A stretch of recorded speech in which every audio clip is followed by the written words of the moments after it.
تخلفت فرنسا، الدولة الوحيدة من بين الأعضاء ال27 في الاتحاد الأوروبي التي فشلت في تحقيق الأهداف التي حددها التوجيه الأوروبي لعام 2018 بشأن الطاقات المتجددة، عن ركب طاقة الرياح كذلك، وفقا لما أكده مجلس المحاسبة الفرنسي. واعتبر خبراء مجلس المحاسبة في تقرير حديث أنه لم يتم تحقيق الأهداف المتعلقة بإنتاج الكهرباء من مصادر الرياح رغم تأجيلها عدة مرات، مشيرين إلى أن فرنسا لا تمتلك وسائل طموحاتها.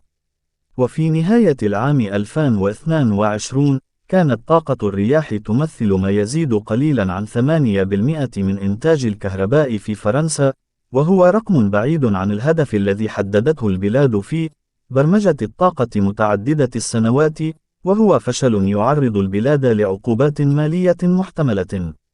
ووفقا للمجلس، فإن الفاتورة قد تصل إلى 960 مليون يورو لعام 2020 وحده، موضحا أن البلاد يجب أن تدفع هذا المبلغ وأن تشتري إحصائيات للسنوات اللاحقة حتى تحقق هدفها، وإلا فإنها ستتعرض لعقوبات مالية وصعوبات في الحصول على بعض الأموال الأوروبية.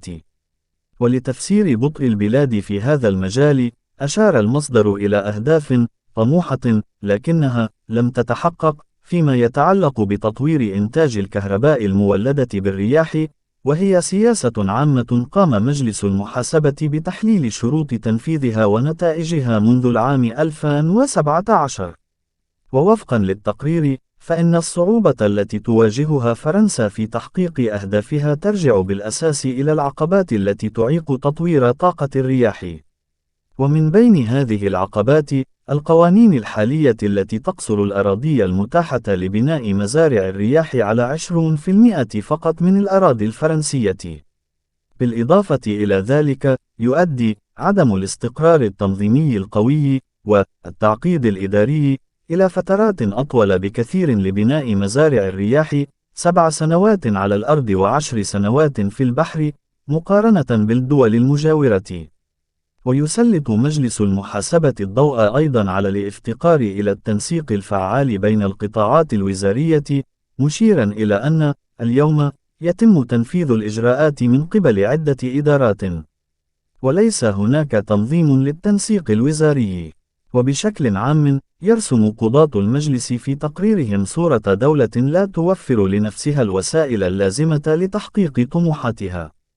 ولتحقيق الحياد الكربوني بحلول العام 2050، تحدد فرنسا لنفسها هدف بناء 50 مزرعة رياح بحرية، وهو هدف يبدو وكأنه مشروع صناعي كبير بالنسبة للمجلس.